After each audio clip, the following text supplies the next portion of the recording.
Yamamu nyina aha United Television so enie. Omemuni amanone nsem ne bre aso. Na semufo asone so amayendie. Na donhwe bako entem no yebeko agopama so ne de pimu so sekase a yaboaboa no na ye de emmamo. Efi UTV so ye wo ship house Abeka Junction and crying. Kasia de ebe enyuma bi ti say this way chocolate drink. You here, hey, in so share. After special ice in so a day, and a special drinks in so a just so. Your best point savings and loans take a craft see, and your best assurance, Emma Winnipedia, and it won't quite dachi as some in tea. And you may ekita yadin some no eba. Channel 360, it will DSTV so, who bet me a shekasi way ebe. And some of Babeti and ebi any committee a share bamba on some so our power ye el mashibijim. So woman ko share a choir etio to ye Islamic Senior High School no. Omo the omo report and answer amanobono ababeto e mashibijano any.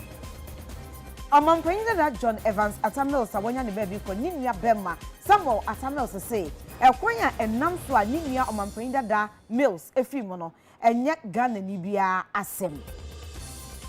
Dr. Clement Apake say Ara 2022 BC any wasi in social ho beka kakra esan say aban ede waye keka eka no ontimi entuaye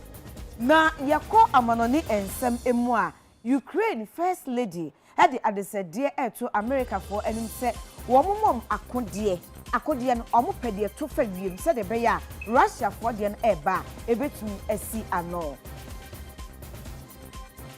ensem no bebre eka we ho me de bema wo e wo kase emu obahima efiakere esiedo me ana making kind ensem no e de amamo yako Ghana mrashebedwem mrashebedwem ho no wo pa committee a ehwe bambo ene afisa mo nsem so se wo mkoye hwehwemu de enam so ma etuo ekasaye e wo Islamic Senior High School e wo Kumase na wo mo fa report na emra amanebo che se committee no awie odwumedi report no wo mo de aba a police for no entire school ho and a bebrunko for first students no so echo street no so ko blockoe anu mo cause traffic dede and the man for police the police for no buy no o mu timi do mu call campus ho na no na police for no sa echo bowura school ho when e ko for assemble e bisa police for no no say omo tuto enyoma bo wo mo nti e ma wo ko ho ti ye kwa no ye hu se police for no e de live ammunitions ina enter campus ti e bisa why so live ammunitions a ba che se rubber bullet no na enoso ena ma basa pa ni nyina na ye hwe mu ye hu se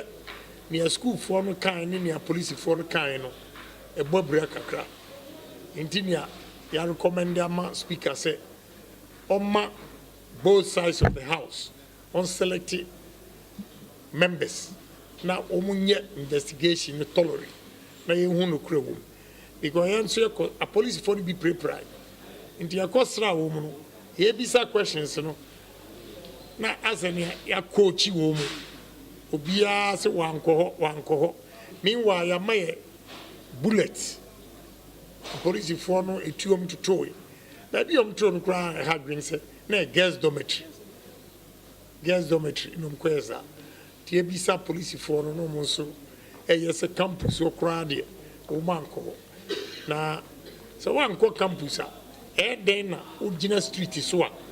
A coffer bullets in free dormitory. Tia honor nature say, Yentimian Ukrainian, but Ferrano, not a limitier to some extent. Say you need me investigate a police for me and Untini Asaba back.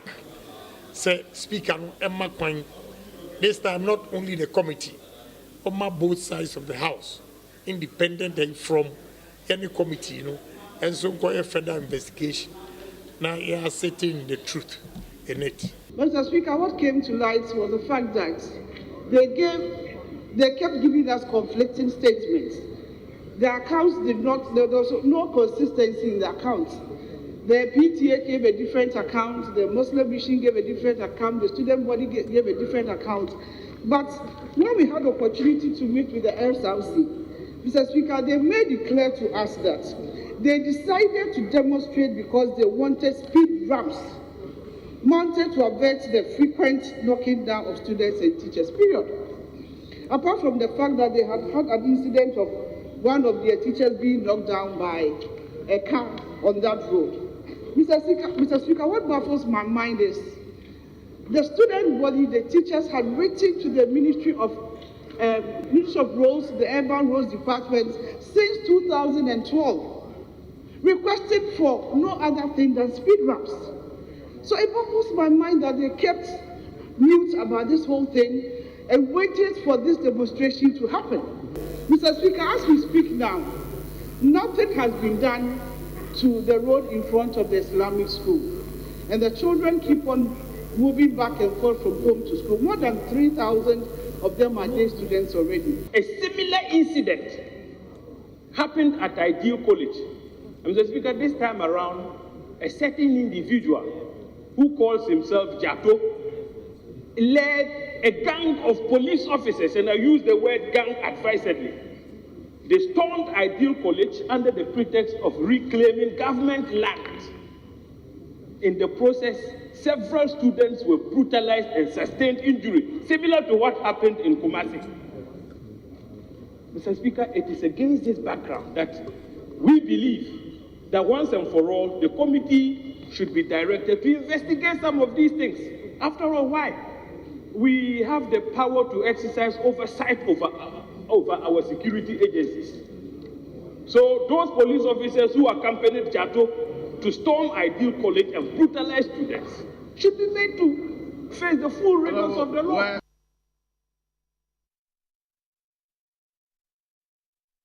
Omampanyi da John Evans Satamel so wonya ne baby ko ni nua bemma ha oyem mrahye bedwani ma commander Edna Egwafu Ebrem abato empesua eye honorable Samuel Atamils o se ekwan a enam so omampanyi da Mills efri mu no enye obia asem.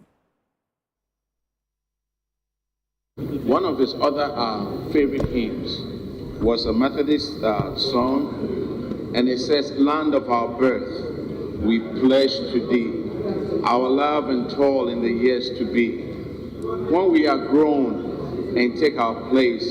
as men and women with our race." Mr. Speaker, today would have been, today is my brother's birthday, and when it comes to his achievement,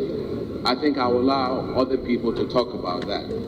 But one of the things that struck me when I used to be there with him was his bedroom in at the castle used to leak whenever it rained. And we would always complain to him, "Brother, why don't you move out of this room?" Whenever it rained, we had to put buckets in his bedroom at the castle. Go and live at home, and you can come to work every day. And he said, "No, I do not want to inconvenience Ghanaians." Because can you believe such a busy road as Sprinters Road, and the president coming to work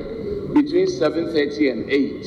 with the sirens, about 10 or 12 cars and about 5 motorbikes blocking the road for the president to come to the office, and in the evening also going through the same thing? No, he didn't want to inconvenience Ghanaians. Secondly, the estate where he lived, Regimanuel Estate,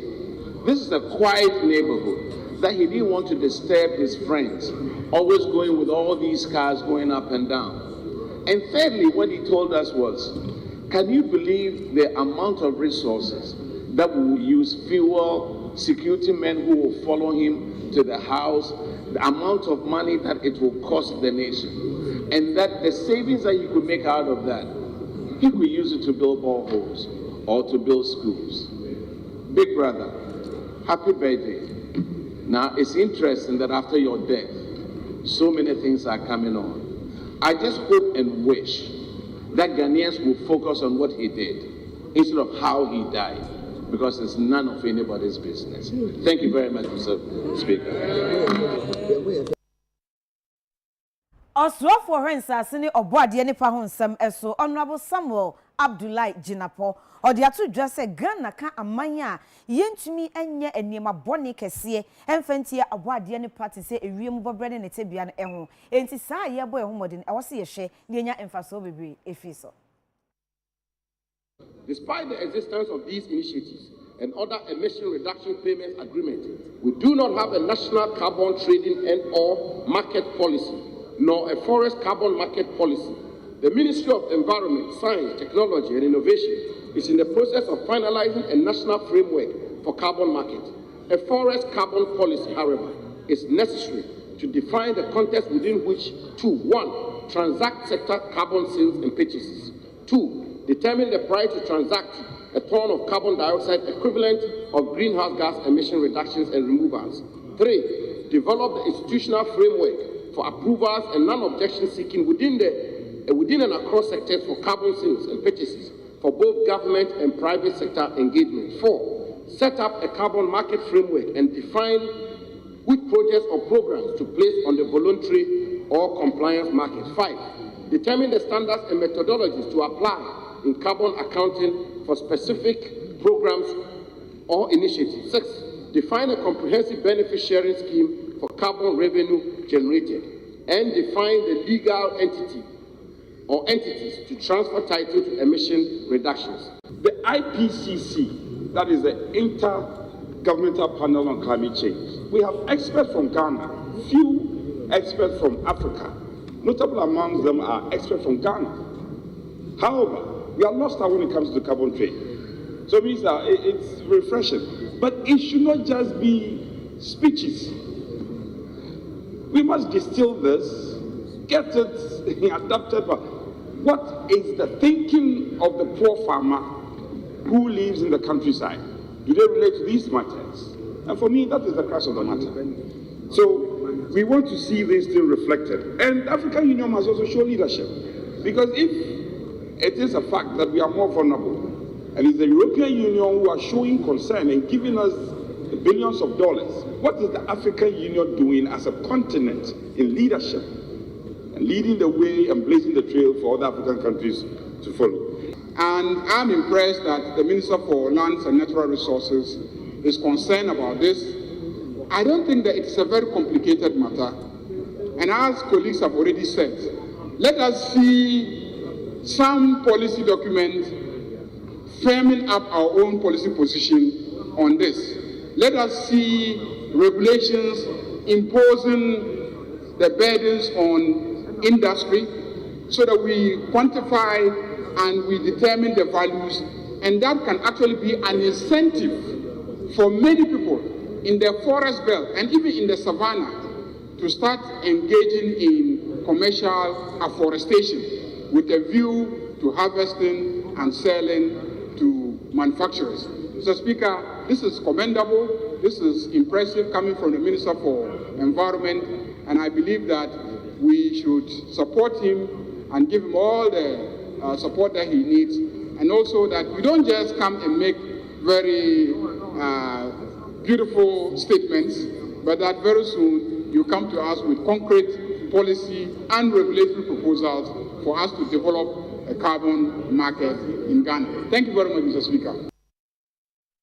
Ensuta kwa mambi posom rashe bedwani eye Honorable Adelaide ya ejewa ntim. Odi atu dwase e wose mpanyifo hye na otu anamo bi ebeboa ama nkoda wo monam montin so banche ni titiu e wo enkrai ene Ghana afanan ebi no ye yi wo nyina efri ho.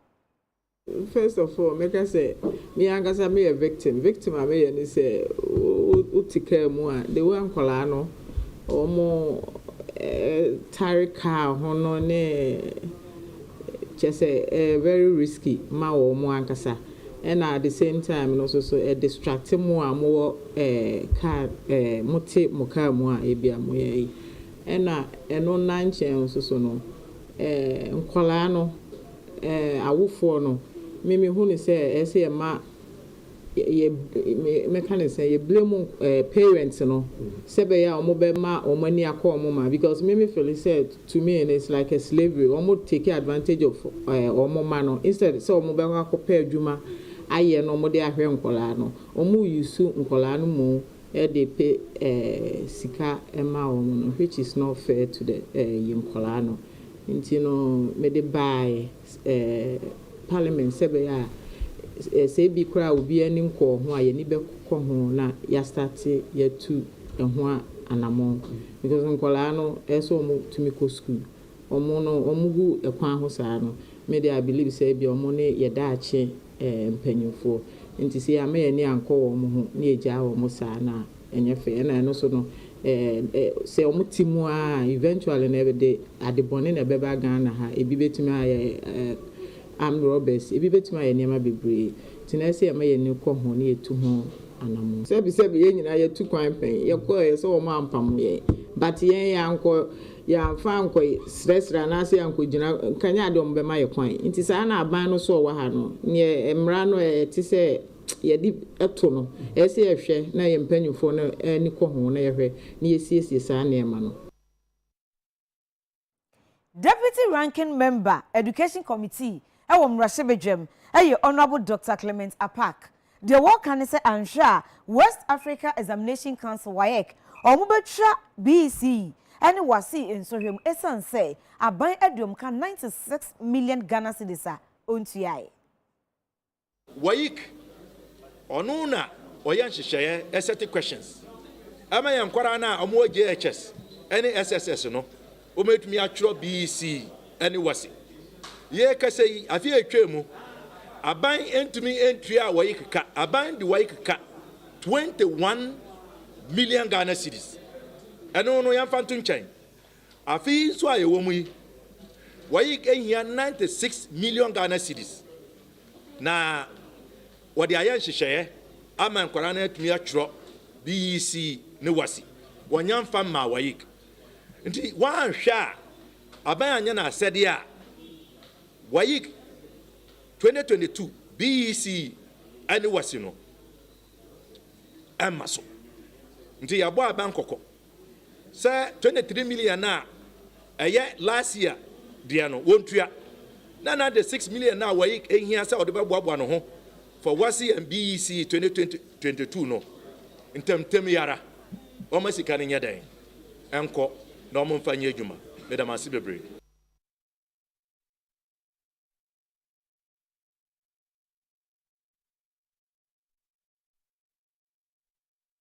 Yakwa Minkume Siapon a ewo Kumase na alumni no edisika 50,000 Ghana cedis akose wo mfanye botanical gardens bia ebetumi aboa momaduadua enua no maye ho adwuma e manfe akuapem na saa enua no so wo mo de adesua de ne anya enuro ene mfaso bebre ewo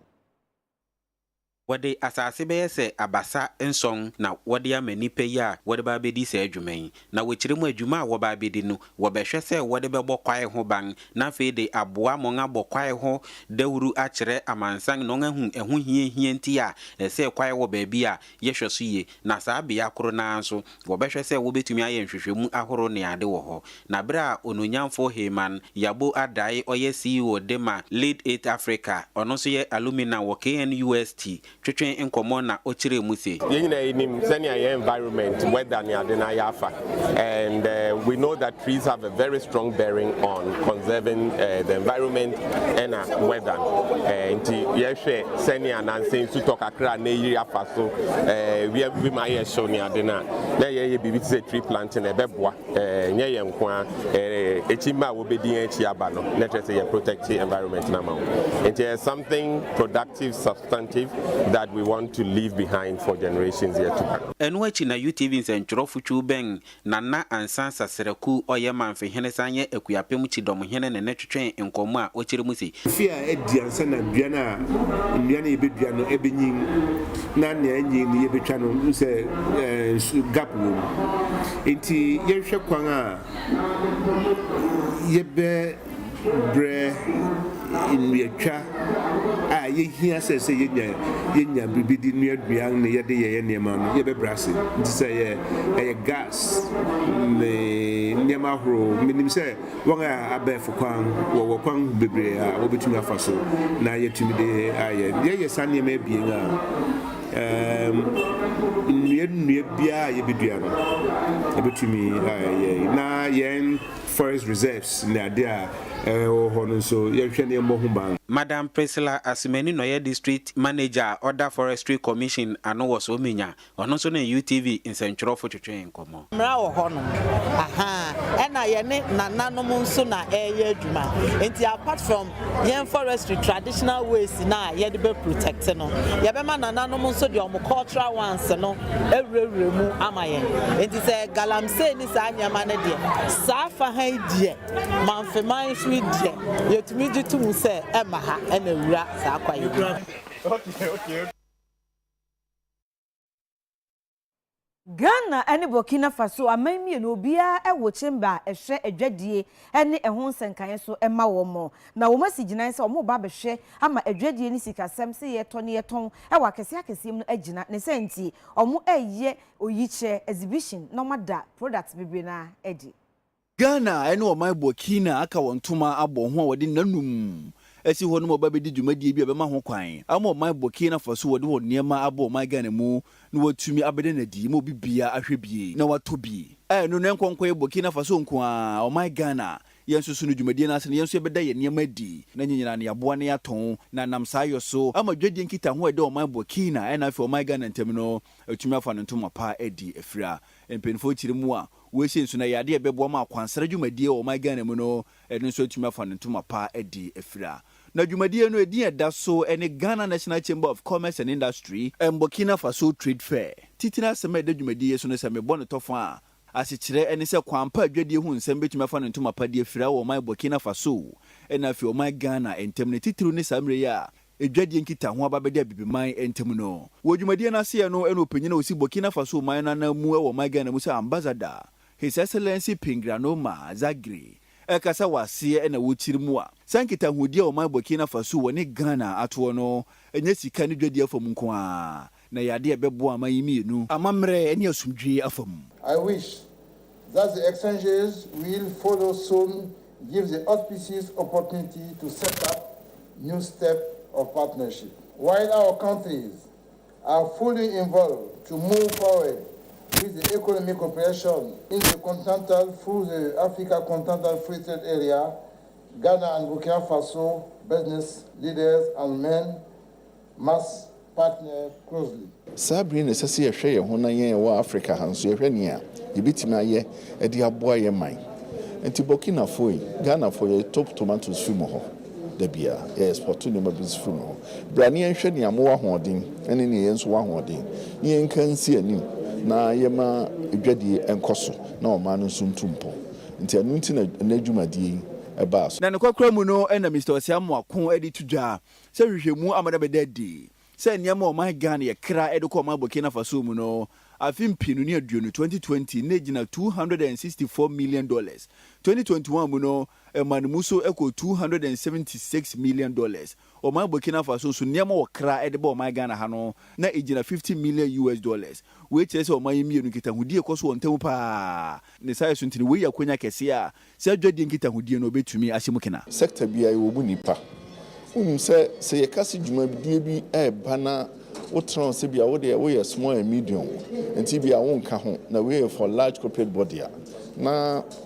wo ye ho ade esanse wonya ba ho a nima bibiri ntimi edadi ema wo se o saadi kra na mo na ho den enti yenye ma ebinum nya binum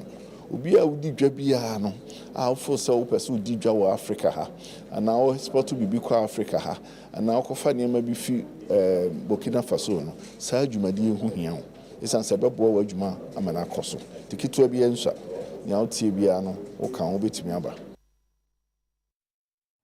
yetwa kase no eso na nanse aba beto dwase enuane ho ayeden he wo senior high schools ahoro no not just for kwade o many abbreviated schools ni bi ho a omututum buffer stocks si aban de yeka enti ye de kwa enye yie na Ministry of Education si sabre de oni Conference of Heads of Assisted Schools ha ye twa ti afre ne Charles ha na afi buffer stock company ehia a wo mo etoto niemanti ebetumi aboama ebia yate asempa yakwa homa no so de ru akwasi kwatin Public Relations Officer Education Ministry opani UTV so ni ma hai pacho bibia boko de yesu ni ye de yi e tie for ni afefo nyina nso ye nyina ye gyew so wadaru ma mo hia empanyifo mo bafa stock any chance ye betumi ate nhyiamudie ndie piefi mu eba kakra medase ehyiamudie a ya na bra no Minister for Education ne sampanyifo enya na ohwa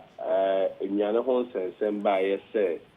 challenge kakra ba na wo se minister na nkasa intervene na order na si form said the bear in your buffer stock for and superboa na enyane timako na largely no ya na baby a challenge in the work say pie say and then no suppliers no awode na person of the supplier no eni ho biu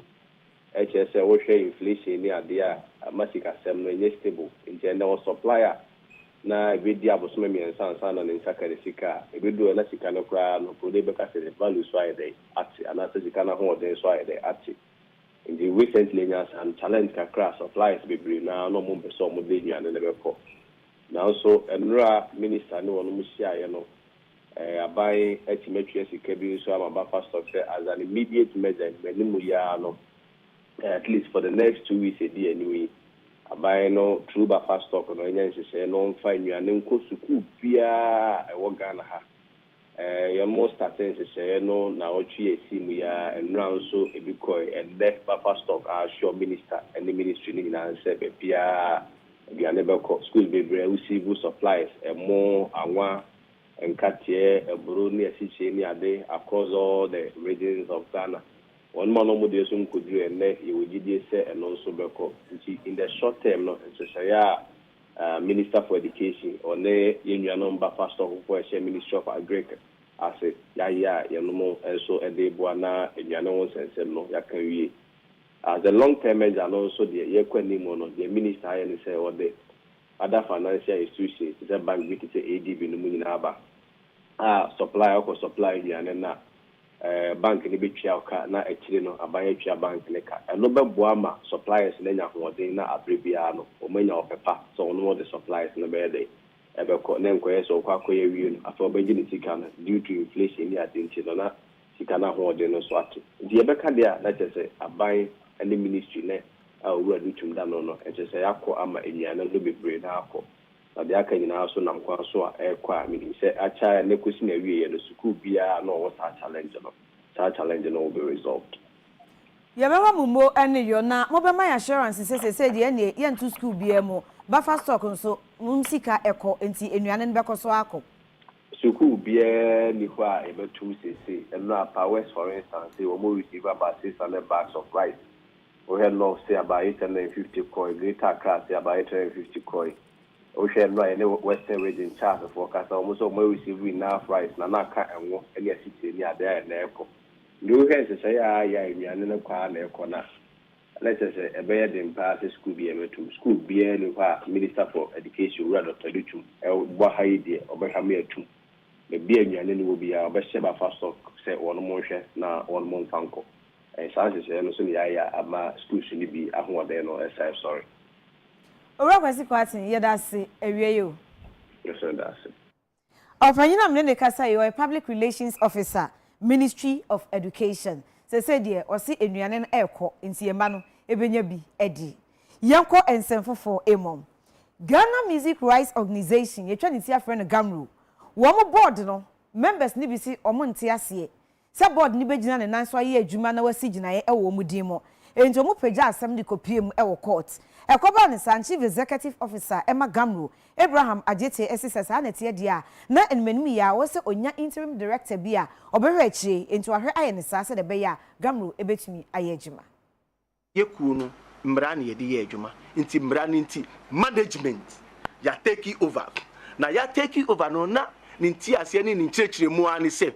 ansa na yakoto aba no ekuo no yi mpanyimfo se omo hwe kuo no so ekopem time a yebeto aba ye nso ye management ye adwuma no nye ye dia nti ya frɛ omo a na omo wo omo ye interim maame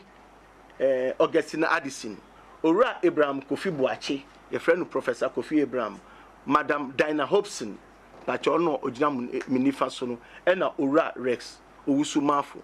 ye nso management ya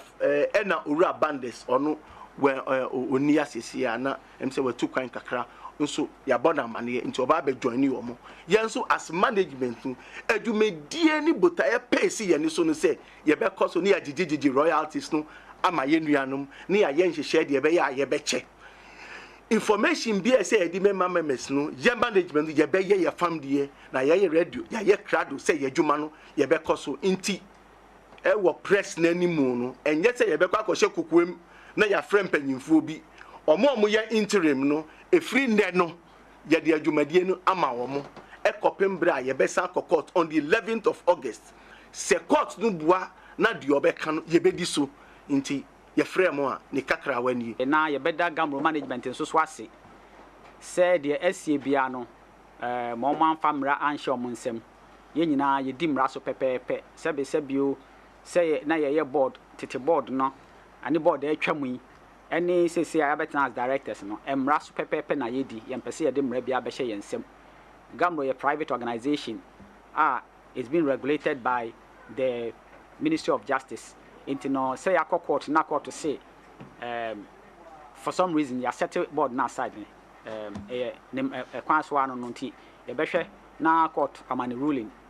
appeal court man ruling na deɛ sɛ sɛ yɛyɛ bia yɛbɛyɛ but sɛ Gamro yɛ private organization na Gamro ɛwɔ wura yɛ ɛteɛ nyinaa yɛ Gamro ewura nom Gamro members yɛ ɛbɛyɛ 5,000 into yɛ committee ɛna yɛ members no select yɛn sɛ yɛnhwɛ ekuo no so kɔpem time a yɛbɛto aba na yɛto yɛ na yɛyi board members no mmara kwan so no court ama ruling sɛ yɛn set board na aside a ɛyɛ ne kwan so a enti no administration ade a ɔma yɛ no ɛyɛ ne kwan so a no yɛbɛ sokuo no mu na yɛahwɛ ɛkɔpem sɛ 11th August sɛ 11th August no na appeal court bɛma ne judgment o sɛ nso sɛ another time no bɛma ne judgment o we will hold on until appeal court bear the judgment no any judgment we are said the bia no emra no yebedi so Oman hina wasawi anwea so a no aso ye president Western North Regional House of Chiefs hey oji ahoho ya ojebi a otoso emie no nana ede de sedi ato emabu no mo sahwi ba bia ni anim se omunya abotre na nananom de omo ebegim na mining companies oni om akasa se de be ya emabu no benya enwuma aye Be to fuma gudi akwakọ pie mu osahwe baabi ani a okwakọ di dwuma e wo honom na anse na dwuma iko no bebo ne sesen wo honom no ode to mabu nanim sese dwuma iko no efiri dwumadie ase a obehwe hunu se mabu dodo na wo sahwe baabi ani obefo na dwuma no wonyina no wanya adwuma aye na we ena no ma bi abonhwere magu mabu no sum se dwuma iko ba beto fuma gudi o baabi ani no wabɔ ne sesen wo takwa a wo fa mabu no dwuma wo takwa endi se wankeka won ho obeda sore da kro no ne de mabu no ene adwuma fo afiri takwa ba be pie mu baabi ani a enya de mabu no baabi ani obenya adwuma ni bi aye mabu no ti sa na no se ehene ha enya de obetena ho ama obi de won sekan adwananka ne sai so nti no wate won hogu monte so ye wo ye kira no den edi ti adwuma iko ba betu afuma agudie na afi na nanom a ewo sahwe baabi ani na so ho a nanom ewo sahwe baabi ani eye se nko begunsa no amakwan na Mensen Gold Mines oba betu afuma agudie wo sahwe baabi ani no wo fi ne dwumadi ase mabu no ko ho kwakwaye basabasa ma tutuo nyina kokopie mu mabu no dodo na de etuo keka dodo na waprepra ano edin pa wo hina wo sahwe baabi ani oji ahoho ya ojebi a otoso mienu e de to mabu no nyina anim se nya ne koreda se adwuma iko na bo ne sesen wotakwa wo fa adwumayfo e wo ho na wo de fa UTV afidikese so na to mabu no nyina anim so bibia nka na koma fa nto ne yem na wo hye wombo adwuma iko betu afuma agudi obabi ani no obefa wo na adwuma mu ye kasa ye fa bibia ni fo nkoan pa bia enya adwuma no bi nye ena managing director ye baako secretary to managing director ye baako sa ntina o mada roma mabu no enya abotre ye nkrofo no ya fa bi won ni nsan na adwuma so ho ye ne company no so ye nhyehyɛ mama won kyerɛkyerɛ enu fie miensa no na hɔhɔ e wo mu no so no na yi won afiri mu na amanifo no training na ɔmo nsa kan nti no na fe ye dwumadie no ahyɛ ɔmo nsa ntomunya paso hu sɛ mensi obi akwan ɛna menko bi office wo ba bia se mfa nkrɔfo mfa wo mra adwuma ɛhyɛ ase me ba nim wo pass enim na mo bi ho bia de mo so yɛ menana a wo yɛ adwuma no bi nto mo ka hu sɛ so bi ɛba obi nkyɛn na ɔde me diri sɛ mene nana na asoma me ma misika ɛwɔ ma adwuma no bi a onsi no hu on report no na no akire no na divisional police commander wo sehwe baabi ani ACP amoako achemfo enso de to mabru ni nyina anim sana bombi obetino hweye sanse o my Ghana ye wo mbra e wo hase wan hweye na obu mra so a emra ene wo mbidi so ukotu akra bi fu so anko egi no okoye na mra di mu enti wo penyi no no na den why boni bi kura e pass am so police be mu say yes na wo akoye no wo intent bi that be intent no na ya ye hwe police kwa no ya ye hwe de kai as intent ade den patri wani a wo ni timo opo so ye no and that be a police kwa ya ye hwe this year hwe say sabo ne kron wo vitri mu na pesa okokodi boni a no I heard no be unsa woni a police for na fi dem ran Energy Media Group womo na womo ye Ghana Energy Awards na omabie nomination 2022 dia wode eba be hihye soe yana womo a yenhu wo papa no fache say middle management lower management no say yetimi so mo so inti yewo Visionary Leadership Award efa sa middle management for no I hope say you bet me nominate or mama so winning. Eco Innovation Business Award, and also it's got to do with any new things in the ecosystem. But Nina is to the theme decarbonization and the transition with regards to the resources that we have. You see, in transition, we are seeing a transition. But your oil, your gas, your minerals here, it is a brain. Balance no send your beer balance no. Because the transition sanwa. Let's just say you see can send so ebia in semba ebi so so a almost more industry no transition into umbitimi luzo majuma. Into sa areas no nyina no. I see a question ni bitimi say no strategy bank any bitimi dia hwa a bitimi aboa amaya we kakra ne transition so akoye. Sometimes you call site visitation, you call some site places now. Engineers a plant 24/7. No making sure say you was so my nature say many chairman be adwin aka say nyinam enni hon ma na say energy ni hon economy crap etimi tumpon enti bibia ni a eniti na ye wo hanom say ye be ya bom na bibia ni a industry so etumpon awards na ama omojuma ni kra eni ati ama omo ye no efficiently ama make sure say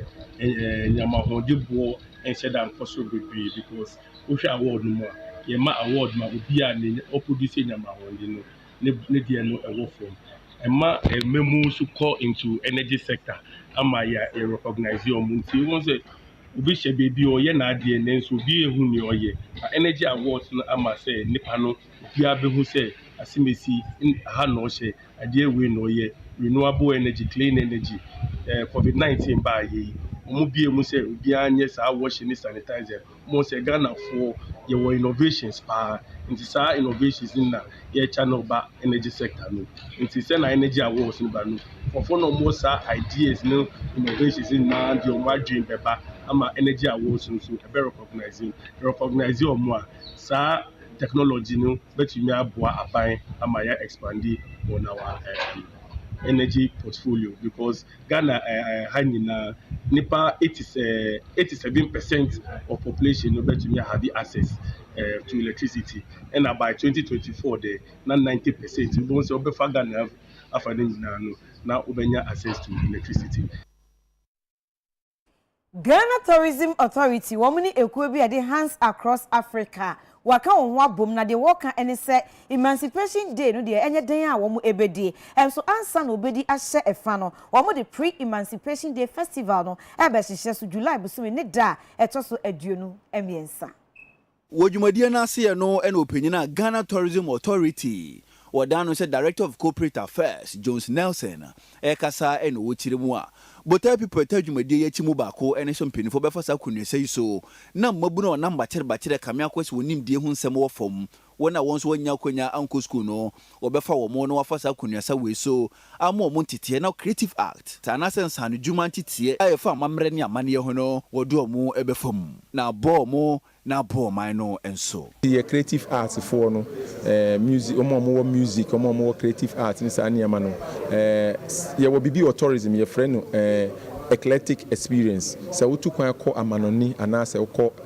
attraction area bi ana bibia the last thing we do is either the arts into theater movies ni sa any musical concert into enunu na ma repeat visits ba into number 1 ebema impuntu aba ebema enjuma aba na afinsu bring about social cohesion once no ntumi embra mehwebi one say yeah diaspora brothers and sisters you know ma omo amanone we chechire no ye pese omo nyina ana omo dodo na ebefie na ye no mo edinsa woso enti ye the music ye the use say akwenya no say omo dodo no ebeba na afi no ne pa omo so omo emaye no because ha no adwuma say meden de bia obetise government na ka say okwamane ne akopisi Canada ade nanso ye woni no bebre omo hono ma omo betimi aba on my be programs say bio ye nuanom so betimi anye adwuma ye enti no de me pese me magana fo nyina ehun ne say Saudi Media na Hands Across Africa in collaboration with GT and Minister American Wasem no. Saudi Media na baso live ewo National Theatre next week Saturday. Say onya wo ticket ya o contact all the media houses na o mama contact na say wanya kwan dem etumi aba. Yako amanone ensem emo Ukraine wo first lady Olena Zelenska wakasa. Na de din kan wakasa no de say eto America fo anim say America for Ukraine for mobo no mo makodi a etimi etofa wiem bebre se de be ya Russia for de na eba Ukraine de na betimi asi wom ekwan na no abom ho ban anya sa de se de Russia for to akodi bebre na efa ewiem eba no omanfo bebre na eku wom eguo na Olena Zelenska kasa no woyi mfonyi e no se America for mo amonhwe monhwe se de Russia for akodi na wiem na eba etiti nipa efa na emoja bopete enya mareho ye hie nti munye bibia emfanfa ho wei eya de sede ode atudwa a wo kire se mpanyifo emrem na omhonye ha entem so na ompese obehun se Russia fo akode nda so a enamwem na edi awusa o se ekoba nsa ha adwini titiu emma ene nkoda na ekum pa aya rehosem a ode adesede ato empanyifo enim yegina wei eso ye beji aboafo nkrato ye ba bongo difara ede eko agopramaso ye basisia